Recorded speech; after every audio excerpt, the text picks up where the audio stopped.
Eu acho que estamos com instabilidade na ferramenta. Voltamos. Deixa eu ver. Acho que voltamos. Beleza. Então, pessoal, mais uma vez, vou deixar aqui para o Jorge estar contando a história dele. Jorge, começa de novo aí para o pessoal.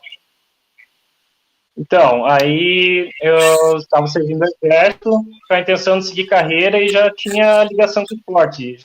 Jogava vôlei e futebol, que ambos dependiam do meu braço, né? Porque no futebol eu era goleiro.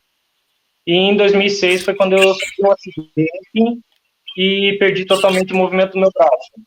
Foi um ano, assim, bem difícil.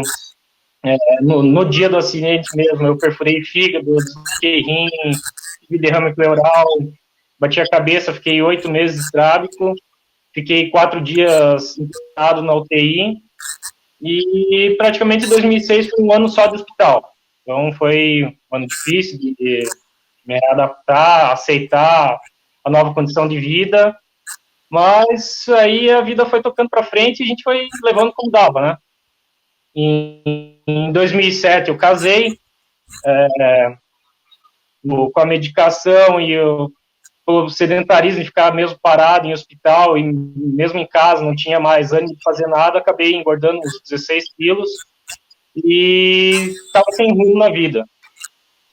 Em 2010, eu encontrei um pessoal aqui na cidade onde moro e tinha um guri que não mexia o braço. Aliás, ele não tinha o braço e ele andava de bicicleta.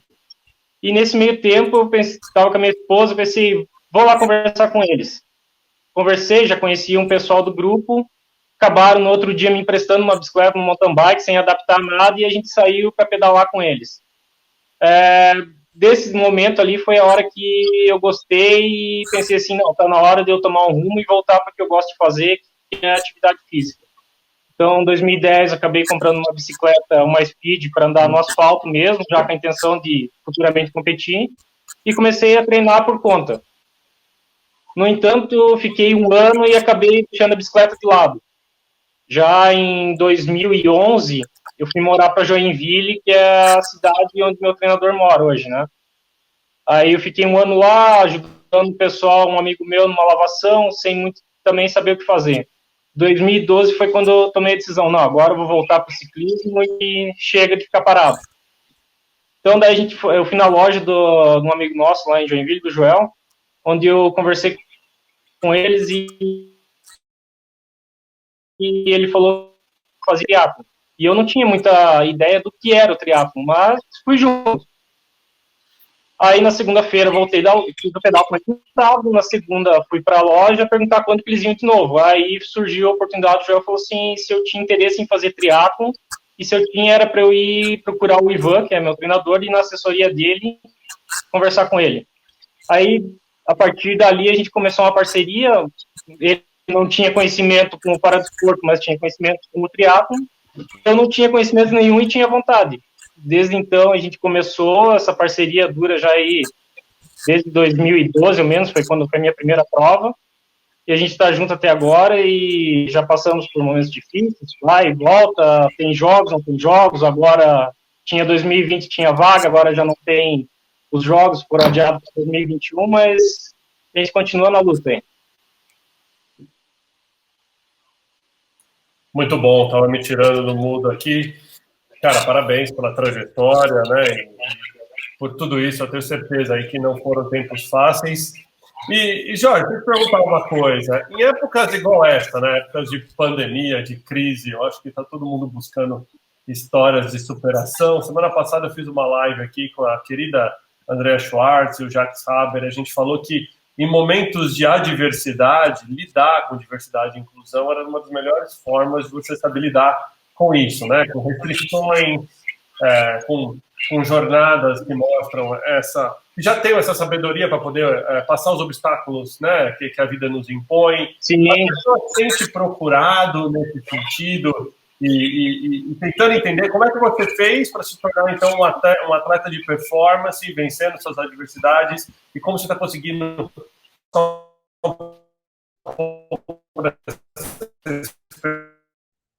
Esse momento.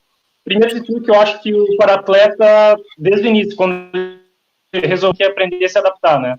Então, para mim, agora não está sendo muito difícil a questão da pandemia, porque a gente sabe que realmente dá para se adaptar. procurando formas, e querendo ou não, eu tenho um espaço bom. Então, faço meu treino indoor na bike, tenho esteira, piscina, a gente nada amarrado, funcional faz em casa com elástico. E realmente eu acho que dá para fazer seu treino em casa com uma boa qualidade. Não tem porquê do pessoal tentar burlar e ter que ir para a rua. Eu acredito que estou fazendo um treino feito. O pessoal tem uns amigos que procurar, por que você não vai para a rua? Eu falei, não, acho que não há necessidade. E, assim, tô conseguindo emagrecer treinando em casa. Geralmente todo mundo fala assim, mas eu tô em casa, tô engordando. Eu falei, não, eu tô emagrecendo. Tô seguindo certo aqui o sistema. E você consegue, por exemplo, um treino de performance, de tiro, de impulso? Como é que faz nos dias desses de quarentena, por exemplo? Eu sei que você consegue treinar em casa, manter o condicionamento físico, mas tem algum tipo de instrução específica, não? Não, consigo fazer sim os treinos de performance, sim. Os tiros na bike tem como fazer no rolo, até a gente já vem conversando, achando que consegue dar até mais qualidade por não ter essa mudança de terreno, sobe, desce, vento. Então, como a gente trabalha com potência, você consegue chegar no objetivo que quer e é mais fácil, acho mais fácil sustentar. Tanto na corrida também, na esteira, a gente consegue pôr um ritmo. O que está perdendo um pouco, assim, é a questão da natação. Realmente, a natação prejudicou um pouco mais. Imagino, né? Bom, o pessoal que está assistindo aí já viu que não tem desculpa para falar que na quarentena só comeu e engordou. Dá para treinar. Se os atletas de performance que precisam geralmente, né, de todo o espaço e estão conseguindo fazer, com certeza você consegue. Agora, Jorge, como é que ficou a cabeça quando você leu lá a notícia que as Olimpíadas ficaram para o ano que vem? Entendeu, não entendeu? Foi difícil de digerir isso tudo? Como é que foi? Então, quando a gente já estava nos Estados Unidos, que a gente foi para 2 provas e não teve nenhuma, a gente já estava tendo quase certeza que não ia ter os jogos. Eu acredito que estou lidando bem, assim, porque eu já passei por isso em 2016, né? Foi em 2014, era um ano que eu estava bem, e 2016 eram os Jogos do Rio. E no final do ano de 2014 eu recebi a notícia que a minha categoria não ia participar dos Jogos. Então, assim, aquela foi um baque muito grande, da decepção de saber que estava bem, tinha chance, mas não pode, a categoria não está. E agora eu acredito que, infelizmente, foi adiado, mas eu vejo como uma oportunidade de treinar mais, chegar mais bem preparado para ano que vem do que estaria nesse ano. E até para poder ajudar a questão de ver mais recursos e tudo mais. Com certeza. Eu acho que, por um bem maior, né, a gente tem uma série de coisas acontecendo na sociedade nunca antes vista, né, e tenho certeza que a grande maioria dos atletas devem estar, lógico, talvez tristes, porque eu acho que assim como muitas empresas também estão passando por uma situação difícil, é ruim para os esportes, mas também, por outro lado, sabendo que é só um adiamento, talvez dá até mais tempo de preparar e tudo mais. Agora, Ivan, vamos trocar aqui contigo um pouquinho. Como é que foi treinar o Jorge, quando você conheceu ele lá atrás, para o Jorge de hoje? Como é que é a evolução dele nesses treinos? Conta um pouquinho mais para a gente. Também, gente, vou pedir para o Ivan se apresentar, contar um pouquinho mais da história dele para vocês também. Então, vamos lá. Bom, meu nome é Ivan Razeira, né? Eu sou hoje treinador de triatlo, me dedico grande parte da minha rotina a isso. Além disso, eu trabalho com atividade física em geral. A minha origem de esporte é o triatlo. Eu comecei com 13 anos, lá em 1993. E de lá me descobri no esporte como pessoa, fui atleta profissional, escolhi trabalhar com essa área. E desde então eu continuei, né? Tenho as minhas empresas na área de treinamento físico. E lá em 2012, como o Jorge contou, ele apareceu para mim falando que queria começar no triatlo. Eu não conhecia ele ainda. E eu falei, cara, é o seguinte, eu não entendo nada de paradesporto, né? Muito menos para triatlo. Mas vamos tentar, porque eu gosto muito de aprender. Então era vi como uma oportunidade de aprendizado. E não sabia do potencial atlético dele. Como todo mundo, e antigamente acho que mais, assim, existia uma certa distância, né, entre o para-atleta e a sociedade, ou a pessoa portadora de necessidades especiais, não portadora, né, o deficiente ali, e a sociedade. Existe uma certa ainda distância, e eu vivi essa distância, né, eu não acompanhava o paradesporto, não assistia, não tinha interesse, não entendia nada sobre isso. E a partir do momento que eu comecei a conviver com o Jorge, foi muito bom, no ponto de vista pessoal, para quebrar esses paradigmas. E a gente vê que eles são pessoas tão ou mais capazes que nós, né? E a gente tem um certo preconceito, acho que herdado aí de uma época mais antiga. E muito cedo já, nos primeiras provas que o Jorge fez, ele começou a apresentar um desempenho atlético bem significativo, o que foi chamando a atenção, né? Eu não tinha conhecimento sobre essa realidade do triatlo no mundo, como é que estava, e aí comecei a ir atrás para saber sobre o campeonato mundial, sobre outras provas e quem sabe até Jogos Paralímpicos, porque daí começou a aparecer, né, através do desempenho dele, essa oportunidade. E fora isso, a gente acabou se tornando muito amigo, assim, o Jorge é uma pessoa muito fácil de lidar, como ele tem um histórico de ser militar, então é muito fácil treinar o Jorge, porque tu manda ele fazer, ele não questiona muito, ele vai lá e faz, e aí depois a gente vê se deu certo ou não deu, né? Mas ele é muito dedicado, sempre foi muito, muito confiante, muito resolvido, assim, com as questões pessoais dele, e no esporte ele encontrou uma forma de lidar com a dor, né? Porque diferente do que as pessoas elas não muitas vezes no caso dele que teve uma lesão por trauma e o nervo dele ficou lesionado, ele convive diariamente com a dor e ninguém sabe disso. Ele não fala isso, né? Muitas pessoas com esse tipo de lesão também não compartilham essa vivência.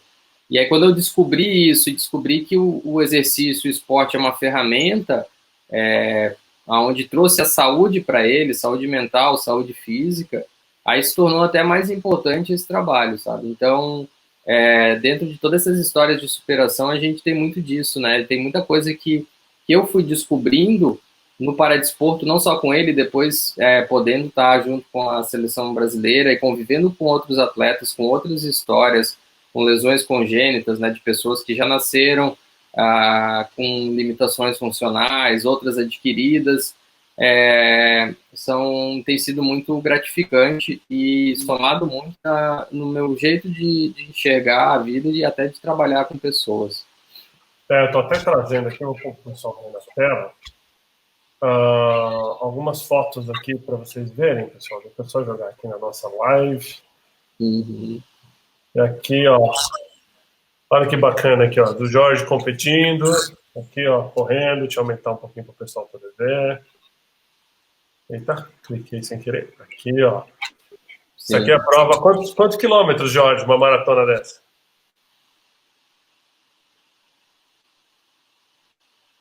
Acho que travou ali o dele. Travou um pouquinho. Eu posso te responder. O triatlon, tá? O para-triatlon, ele basicamente é a prova sprint do triatlon, que são 750 metros de natação, 20 quilômetros de ciclismo e 5 quilômetros de corrida. Essa é a distância oficial, ela não muda, né? O triatlon em si, ele tem várias distâncias que se competem, mas o para-triatlon é essa distância só. Legal. Tem algumas perguntas aqui no LinkedIn, muita coisa no sentido de quanto tempo, por exemplo, uma preparação para Jogos Olímpicos, quanto tempo, Ivan, mais ou menos, antes você começa a preparar os atletas? Assim, eu sei que muito treinar a vida inteira, mas se você tivesse que pegar alguém hoje, quanto tempo, no mínimo, você precisa? É que depende muito do ponto de partida, mas a gente no treinamento, a gente trabalha com ciclos olímpicos. Então, assim, a Olimpíada de Tóquio, ela começou quando terminou a do Rio.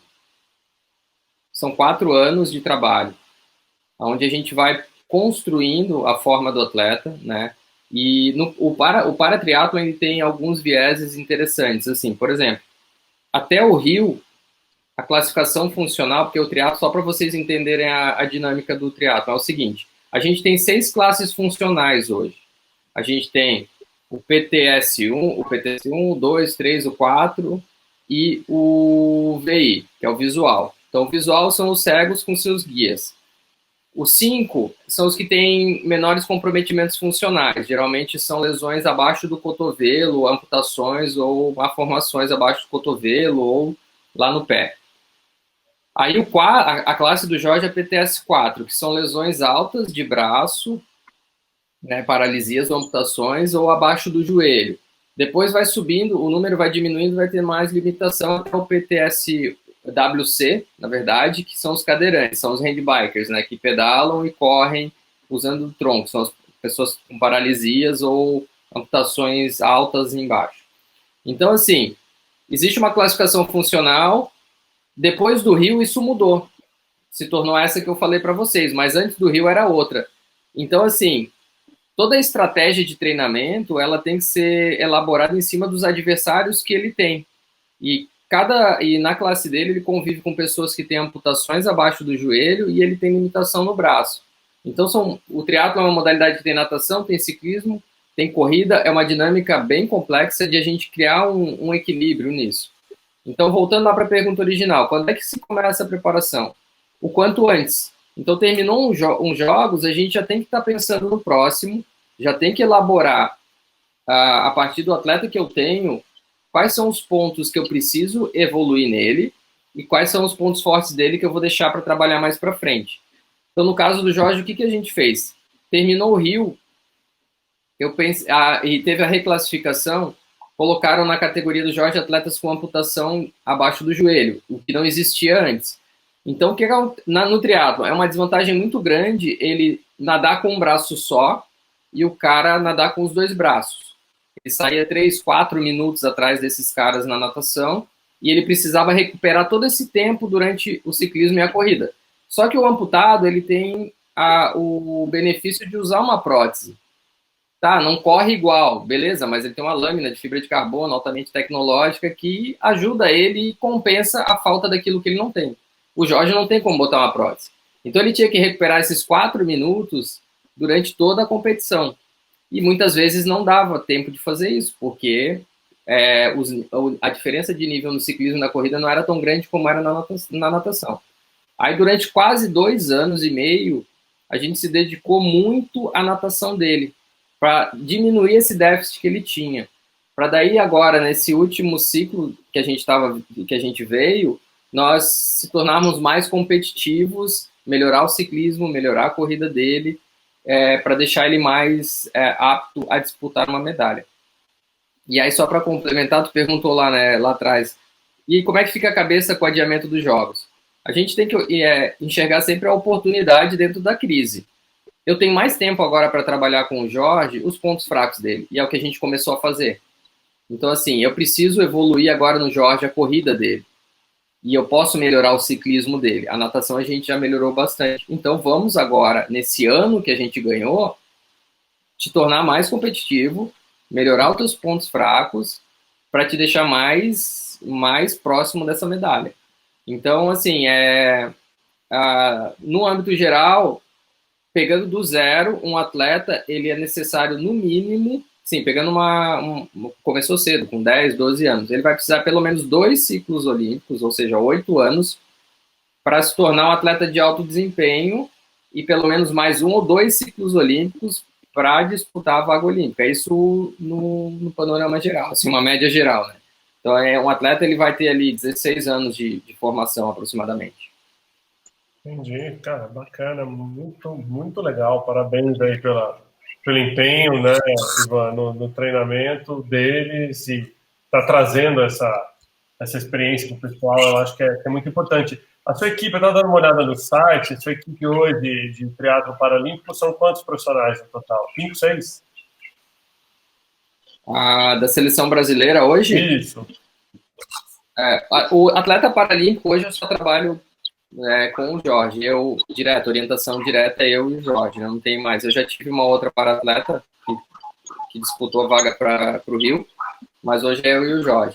Dentro da seleção, hoje a gente está em 5, né? A gente tem a Jéssica, tem o Jorge, tem o Carlos Rafael, a Jéssica é de São Paulo, né? O Jorge de Santa Catarina, o Carlinhos é de São Paulo também, tem o Ronan, que é do Paraná. Aí a gente está esses 4, né, Jorge? Isso. E a gente tem mais 2 outros atletas, que é o Fernando Aranha, que é um cadeirante também, que hoje ele não está fazendo parte do grupo da seleção, mas que ele tem chance ainda de se classificar para os Jogos de Tóquio. Agora que vai mudar o ranking, a gente tem que esperar e ver quais serão os novos critérios, né? Se vai ter alguma mudança, com certeza terá, e quais serão essas mudanças. Então, no escopo da seleção brasileira hoje, com grandes chances de estar em Tóquio, são esses 4 atletas. Legal, bacana. E você, Jorge, como é que você sente hoje, por exemplo? Você acha que a sua história, o seu treino, tudo, você consegue incentivar, por exemplo, outras pessoas, executivos? Eu estava dando uma olhada na página, vi que tem muito executivo que te segue, gosta das dicas de treino, as coisas que você passa. Como é que é, além de estar fazendo esse trabalho de alta performance, né, praticar esse esporte, estar inspirando pessoas, também está ajudando com que as pessoas busquem um condicionamento físico ideal? Assim, você imaginou que ia passar por isso ou não? É consequência mesmo? Não, foi consequência, mas, tipo assim, desde que eu entrei ali na questão do esporte, eu vejo que vem muita gente conversar comigo falando assim que começou realmente no esporte por minha causa, de ver a superação. Se ele pode, eu também posso. Então, o pessoal se animou mesmo a participar muito, vem assim, você é minha inspiração, gosto do teu trabalho, como você faz, então, e eu procuro sempre ajudar, quando me pedem, dar orientação, falar o que pode, o que não pode, como proceder, tipo, a gente sempre tenta ajudar o pessoal, né? Isso é legal, aí, ó, já pode virar digital influencer também depois, né? Além das Olimpíadas.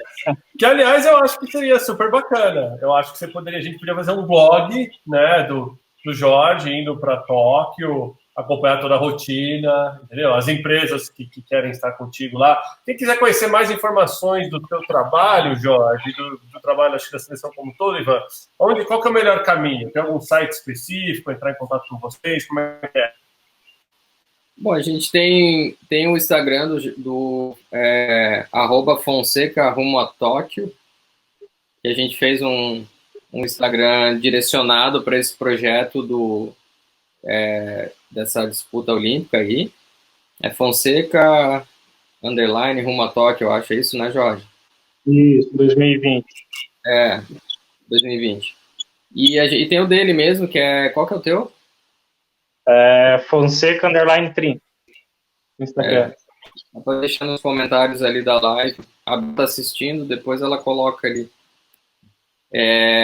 Mas essa pergunta que tu fez para ele é interessante, porque hoje eu estou do lado de fora assistindo as competições, e principalmente as competições que misturam, né, porque assim, a categoria para atleta geralmente só tem hoje nos eventos oficiais, Campeonato Brasileiro e tal. Provas comerciais normais, assim, elas incluem esses atletas, mas não existe uma categoria específica. Então o Jorge compete muito aqui na região, no Brasil mesmo, de igual para igual, né, com todo mundo, assim. E é impressionante o engajamento que tem das pessoas ao assistir, né, ele competindo de igual para igual, se classificando muito bem, e muitas vezes ele é mais ovacionado na chegada até, ou os para-atletas em geral, do que os vencedores das provas propriamente dito, assim. E isso foi uma coisa interessante também que eu pude observar e aprender, assim, que essa ferramenta de inspiração deles, né, e depois que a gente convive no dia a dia, ver a maneira como eles lidam com as dificuldades, aquilo que tu perguntou no começo, né, a gente está numa fase que a gente precisa se adaptar. Eles são muito mais adaptáveis, porque a vida deles é adaptação diária, né? Sempre tem que lidar com uma situação no dia. Eu acredito que não tem um dia na vida deles onde eles não precisam resolver um problema. Que um problema desde cortar uma laranja para o Jorge, né, até subir um andar para um cadeirante num lugar que não tem acessibilidade. E muitas vezes isso isso não se torna algo negativo, né? Porque se eles fossem ficar lidando com isso na rotina deles de uma maneira negativa, isso ia ser muito ruim para a cabeça deles. Então, eles entendem que isso faz parte do desafio diário deles, da vida, e isso é muito inspirador. Então, poder conviver com eles é um grande aprendizado nesse sentido, assim. Ah, com certeza. Imagino, se já é um aprendizado aqui, fazendo a live, imagina convivendo nos dias, no dia a dia. Agora, Jorge, deixa eu te perguntar uma coisa, aí até de caráter pessoal. Inclusão é algo que cada vez mais as empresas estão tentando fazer, e elas se inspiram em exemplos, né? Elas se inspiram em outras pessoas que incentivam a inclusão, né? E eu acho que o teu exemplo no esporte mostra como cada vez mais as empresas podem ser inclusivas, as empresas podem sim transformar os seus espaços de trabalho para que cada vez mais pessoas com deficiência possam estar trabalhando nos ambientes, não só para cumprir uma cota, mas sim serem funcionários de alta performance, né? Então, queria te parabenizar, porque teu exemplo, com certeza, inspira muitos empresários, muitos executivos, muitos gestores a trazer esse conceito para dentro da empresa. Eu lá na Reg já pratico essa questão da inclusão, a gente adapta todo o escritório, meus clientes buscam ter muitas pessoas e colaboradores que sejam de alta performance, e também a gente levanta essa bandeira da inclusão de maneira muito forte. E você tem visto isso no mercado, não? Você vê cada vez mais empresas buscando ter pessoas que sejam portadoras de algum tipo. Eu sei que portador de deficiência é uma palavra errada, né? A pessoa não tem como portar a deficiência, ela tem ou não tem, mas você vê as empresas mais preocupadas em realmente estar praticando inclusão, não só por estar cumprindo o código.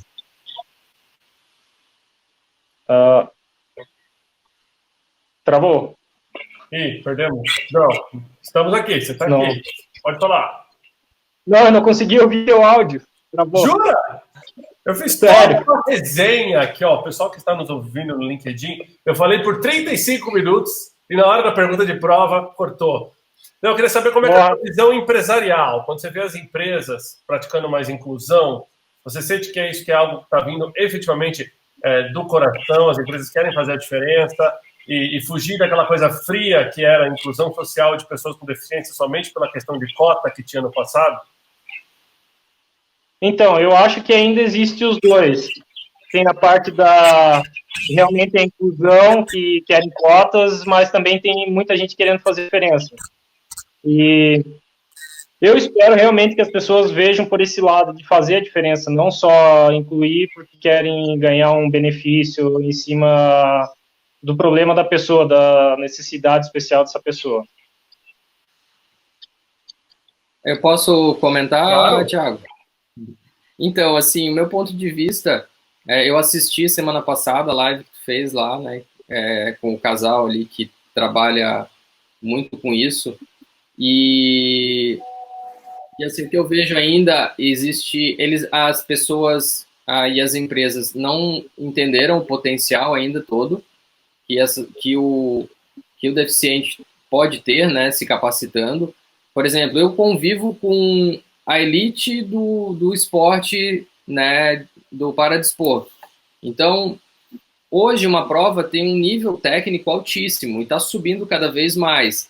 São pessoas extremamente dedicadas, de alta competência atlética e de alta capacidade de adaptação, né?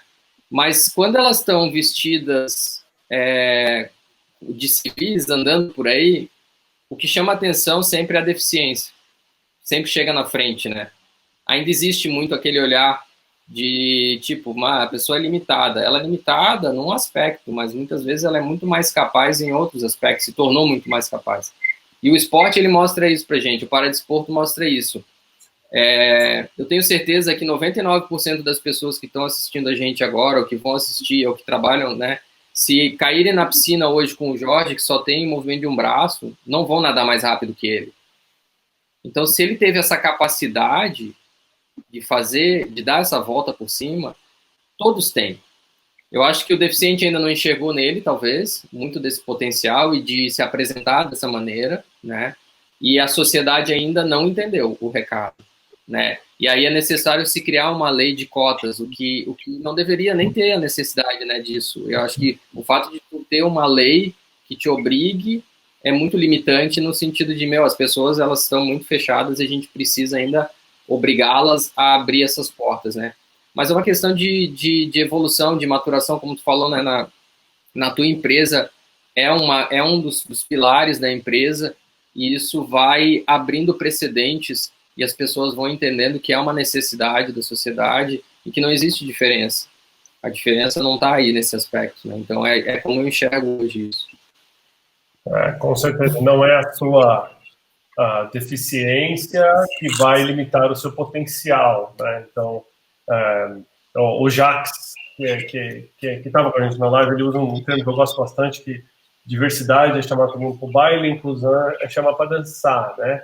E sim, nesse momento a gente está vivendo sei lá, um momento histórico da humanidade, onde as pessoas estão em casa com tempo para refletir. Então, assim como você está aproveitando para trabalhar aquilo que o Jorge quer melhorar, eu tenho certeza que tem muitas pessoas que vão assistir essa live, ou que estão assistindo a live agora, e que também pode parar e repensar, e olhar para dentro de casa e pensar, gente, será que eu estou sendo inclusivo? Será que eu estou sendo diverso? O que eu posso mudar na minha empresa? O que eu posso mudar no meu setor? O que eu posso mudar na minha equipe para que eu possa cada vez mais ser mais inclusivo, mais diverso? Porque a gente está vivendo hoje uma crise com o ser humano no centro da crise, né? E quando a gente fala de ser humano, são todos, não tem ser humano diferente, né? Então, fica aí a reflexão para vocês. Tivemos uma pergunta aqui na live para o Jorge. Aqui, Jorge, ó, qual que é seu truque para acalmar os nervos antes de entrar na competição? Então, truque não tem. Eu já consigo estar mais preparado para as provas, aprendendo a mentalizar, mas é com o tempo. Sempre dá aquele friozinho na barriga, aquele nervosismo, aquela ansiedade, aquele momento de puxar a roupa de borracha para tentar respirar, porque está apertando o pescoço. Mas eu acho que agora, com o tempo, assim, já pegando mais ritmo de prova, a gente começa a acalmar, saber que aquilo ali é o trabalho, é hora de brincar. O trabalho duro a gente fez em casa, agora é a hora da diversão. Muito bom. Pessoal, eu falei para vocês o que é bom passar rápido, né? O tempo voa aqui, ó. Quando a gente já está com 40 minutos de live. Vou passar aqui pro Jorge e pro Ivan fazerem considerações finais. Ivan, começando contigo. Bom, eu acho que a gente comentou ali a questão só para fechar, né? Hoje a gente está vivendo essa crise que o ser humano está no centro, né? Tu colocou um ponto bem legal, que é uma coisa que eu tenho pensado muito aqui em casa. Eu lido com saúde, né? Saúde em geral, e me preocupo muito com ela. E esse vírus veio para expor a fragilidade que a nossa sociedade, em termos de saúde, vive.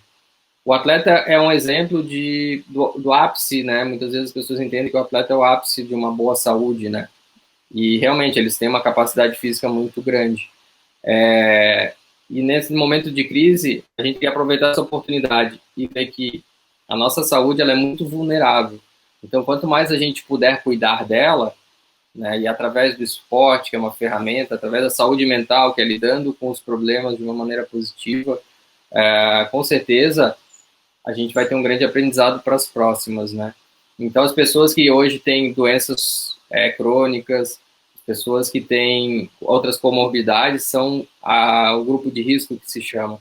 E talvez tenha acendido uma luzinha amarela para elas, assim, nossa, eu não posso, né? Uma pessoa que está com diabetes, uma pessoa que é cardiopata, não posso sair de casa porque eu corro mais risco do que uma pessoa que não tem essa comorbidade. E quem não tem ela ainda, acho que é bom aproveitar a oportunidade agora para investir na sua saúde, para não precisar passar por isso no futuro, quem sabe. E agradeço muito a oportunidade, viu, Thiago? O teu canal é fantástico, o teu trabalho também. Fico feliz de ter te conhecido. E um grande abraço aí para a audiência. Que isso, muito obrigado. Agora passando para você, Jorge, considerações finais. Então, primeiramente quero te agradecer, realmente, Thiago, obrigado pela oportunidade e pelo canal, pelo esse caminho para a gente poder estar aqui. A Bel, que está sempre com a gente, fazendo todo o esforço por trás aí, né, Bel? Falou que é para colocar você para treinar com a gente, Thiago. Como é que fica aí? Conta aí. Ela me falou que você é atleta também. Ô, Bel, eu quero deixar claro que eu treino, eu faço aqui, ó, levantamento de notebook, entendeu? 2 vezes por dia, 3 vezes por dia, várias vezes. Não, mas é legal a participação de vocês, pessoal. Perdão, Jorge, acabei te cortando no finalzinho aí, mas... Não, que é isso. Queria agradecer... Então, eu vejo hoje realmente, o que eu vejo, assim, das pessoas hoje, com questão, essa parte da pandemia, eu acho que realmente eles estão saindo, alguns eu vejo saindo na rua, fazendo atividade, nem é para contrariar, é por ver a situação de vida que eles se encontravam, de total sedentarismo. Então, eles estão... Acho que acordou, abriu os olhos deles para ver que realmente não dá, a sociedade está só pensando no trabalho e não estão mais cuidando da sua própria saúde. Então, eu queria deixar um abraço aí para todo o pessoal que está assistindo. Muito bom, será dado. Pessoal, a gente vai voltar com o Jorge mais para frente aqui, tenho certeza, quando começar a preparação, o treino dele mais intenso, passando toda essa loucura que a gente está vivendo. E aí eu vou querer fazer uma live diferente, nós vamos fazer uma live aqui para trazer apoiadores para o projeto do Jorge, para trazer empresas e pessoas que queiram apoiar, para que a gente possa levar o Jorge para Tóquio. Eu não sei se vocês sabem, mas é extremamente caro, né, Jorge, né, Ivan? Os equipamentos de triatlo, né, as bicicletas, e tudo, é muito adaptado às coisas, e isso são equipamentos de alta performance, igual é dos atletas olímpicos normais. Então, a gente teve uma primeira conversa esse ano, por um lado a gente ganhou tempo com essa pandemia, eu acho que voltando no segundo semestre a gente vai com certeza voltar para cá, tenho certeza que nós unidos como comunidade vamos conseguir ajudar a colocar o Jorge lá em Tóquio no ano que vem e torcer para ele. O único ruim é que tem que acordar cedo para ver você competindo lá, né, Jorge? Porque vai estar 12 horas para frente, então tem que 2 horas da manhã aqui, você jogando lá. Não, vocês vão estar na vantagem, é 6 horas da tarde. Ah, é? É 6 da manhã lá? Só eu que vou acordar cedo. Então, ó, tá vendo, pessoal? Então vocês não tem mais desculpa, agora vai ter que todo mundo assistir mesmo. Pessoal, queria agradecer mais uma vez. Queria avisar o pessoal do LinkedIn que a live fica disponível por uma semana, vai estar aqui no meu perfil, dá para você compartilhar, jogar o vídeo no seu perfil. A gente teve uma pequena travadinha no começo que ninguém nem percebeu, porque a live tem um delay de 20, 30 segundos, eu acho que passou despercebido aí para o pessoal, mas o vídeo vai estar disponível também, a gente vai subir para o YouTube e a gente vai estar trazendo depois o Jorge e o Ivan de volta aqui mais para frente para a gente estar conversando. Pessoal, para vocês que ficaram aí na audiência, super abraço, foram campeões, obrigado por tudo. Obrigado, Ivan, obrigado, Jorge. Valeu, obrigado, Thiago.